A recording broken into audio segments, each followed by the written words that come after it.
शिशुपाल वध के द्वितीय सर्ग में उद्धव श्रेष्ठ राजा या नीतिज्ञ राजा, राजनीति में कुशल जो राजा है, उसके विषय में विविध उपमाओं के द्वारा श्री कृष्ण के सामने अपना मत रख रहे हैं। उसी क्रम में आज हम आगे 3 श्लोक और पढ़ेंगे और आज का पहला श्लोक है अनल्पत्वात् प्रधानत्वात् वंशस्येवतरे स्वराः विजिगीषोर नृपतयः प्रयान्ति परिवारताम्। विजिगीषु जो जीतने की इच्छा रखने वाला राजा है, उसके सहायक पक्ष का प्रतिपादन यहाँ पर उद्धव कर रहे हैं और इसका अन्वय है अनल्पत्वात् प्रधानत्वात् वंशस्य इतरे स्वरा एव अनल्पत्वात् प्रधानत्वात् विजिगीषोः इतरे नृपतयः परिवारताम् प्रयान्ति।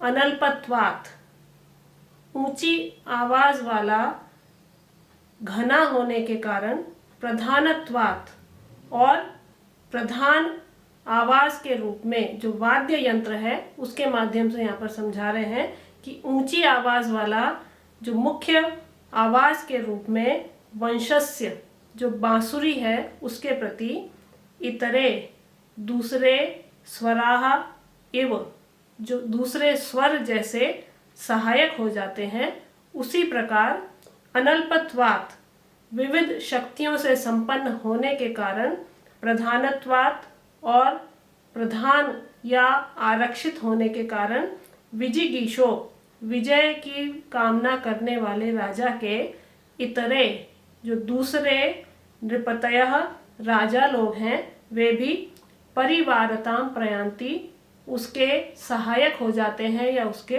कुटुंबी हो जाते हैं। जैसे बांसुरी के स्वर उससे निकलने वाले राग में प्रधान स्वर के सहायक हो जाते हैं। अनेक स्वर निकलते हैं सप्त स्वरों में से, तो वह सभी स्वर एक दूसरे के जैसे सहायक हो जाते हैं, प्रधान स्वर के सहायक हो जाते हैं। उसी प्रकार बुद्धि और उत्साह में जो श्रेष्ठ राजा है, जो प्रधान है, उसके निकटवर्ती राजा भी उसकी सहायता में संलग्न हो जाते हैं या उसके सहायक हो जाते हैं। तो हमने इससे पहले भी अनेक उपमाओं के माध्यम से पढ़ा था कि राजा और सपेरा कैसा होता है या राजा और वृक्ष में क्या समानता है। उसी तरह से यहाँ पर बांसुरी के स्वरों के माध्यम से समझाया गया है कि जैसे बांसुरी से निकलने वाले स्वर प्रधान स्वर के सहायक हो जाते हैं और उसमें मधुरता उत्पन्न करते हैं, उसी तरह से जो बुद्धि से उत्साह से संपन्न राजा है, जो प्रधान राजा है, उसकी सहायता में अन्य राजा भी प्रवृत्त हो जाते हैं। तो ये बांसुरी के माध्यम से यहाँ पर समझाया गया है और इसमें शब्द आया है प्रधानः। प्रकर्षेण दधाति इति प्रधानः। विजिगीषु ये शब्द हमने बहुत बार पढ़ा है। विजेतुम इच्छु इति विजिगीषु। नृपतयः नृणाम पतयः इति नृपतयः। इसमें एक शब्द आया है परिवारताम। परितः वार्यते एभिः इति परिवाराः तेषां भावः परिवारता। तो सभी उसके परिवारजन हो जाते हैं या उसके कुटुंबी हो जाते हैं उस प्रधान राजा के। ये यहाँ पर इस श्लोक में स्पष्ट किया गया है। अब अगला श्लोक है अप्यनारभमाणस्य विभोरुत्पादिताः परैः वृजन्ति गुणतामर्थाः शब्दा इव विहायसः। तो निष्क्रिय व्यक्ति की प्रयोजन पूर्ति की जो असफलता है उसका कथन करते हुए यहाँ पर उद्धव ने कहा है और इसका अन्वय है अनारभमाणस्य अपि विभोः परैः उत्पादिताः अर्थाः विहायसः शब्दा एव गुणताम व्रजन्ति। अनारभमाणस्य जो अनारभ आरंभ ही नहीं करना चाहता है, ऐसे विभोह ऐसे शासक के या ऐसे राजा के परैः, ये शब्द भी हमने बहुत बार पढ़ा है। परैः का मतलब जो दूसरा है, तो राजा के पक्ष में दूसरा कौन होगा, उसका शत्रु होगा। तो परैः शत्रुओं के द्वारा उत्पादिता उत्पन्न किए गए अर्थाः जो अर्थ है या जो युद्ध आदि विषय हैं, विहायस आकाश के शब्दाः एवं शब्दों की भांति गुणतां व्रजन्ति गौणता को प्राप्त हो जाते हैं। तो जो कार्य ही आरंभ नहीं करना चाहता है, ऐसे राजा के जो प्रभुत्व शक्ति संपन्न राजा है, उसके शत्रुओं के द्वारा उत्पन्न किए गए जो युद्ध आदि विषय हैं वो भी गौणता को प्राप्त हो जाते हैं। जैसे यहाँ पर स्पष्ट किया गया है, या इस श्लोक का भाव है, अर्थ का भाव है कि जैसे आकाश स्वयं कुछ नहीं करता, वह केवल व्यापक है, इसलिए शंख आदि के जो शब्द होते हैं वे आकाश के गुण कहे जाते हैं। उसी तरह से जो समर्थ राजा है, प्रभुत्व शक्ति संपन्न राजा है, उसके कुछ न करने पर भी दूसरों के द्वारा संपन्न किए गए कार्य उसी के समझे जाते हैं। तो यहाँ शंख या आकाश के माध्यम से राजा को की जो विशेषता है वो समझाई गई है कि प्रयोजन पूर्ति उसकी कैसे हो जाती है, या प्रयोजन पूर्ति निष्क्रिय व्यक्ति की जो है उसकी असफलता की बात यहाँ पर की गई है कि कुछ नहीं करता है तो उसके जो विषय हैं वो गौणता को प्राप्त हो जाते हैं। तो यहाँ आरभमाणः शब्द आया है पहले ही पद में, आरभते इति आरभमाणः, विभुः शब्द आया है, विभवति इति विभुः।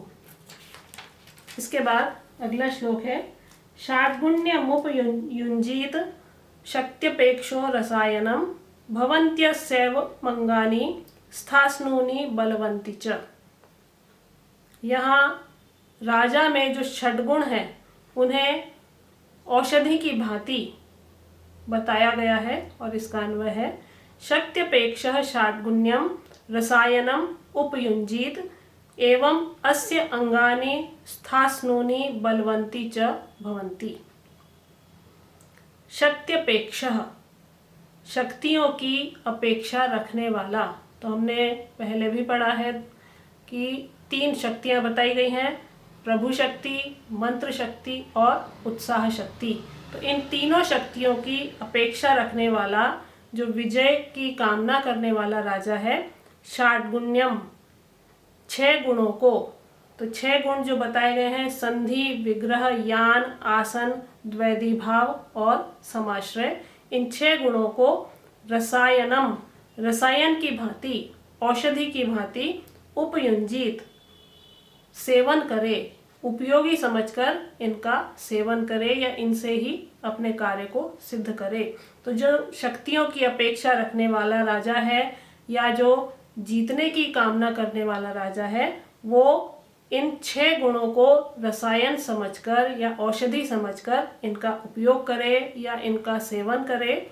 एवं इस प्रकार अस्य अंगानी, अस्य अर्थात इस राजा के जो अंग हैं, ये भी हमने पढ़े थे, 7 अंग बताए गए थे, स्वामी, अमात्य, जनपद, कोप, दुर्ग, बल और मित्र। ये जो 7 अंग हैं, स्थास्नूनि ये स्थायी, बलवंती च और बलवान हो जाते हैं।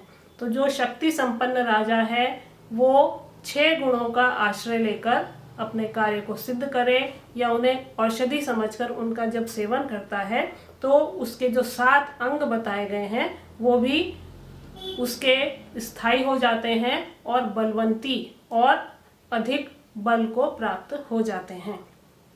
तो राजा में जो उचित षड्गुण हैं उन्हें औषधि की भांति उनका सेवन करने वाला राजा ही अपनी सिद्धि को प्राप्त करता है। ये यहाँ पर अर्थ स्पष्ट किया गया है।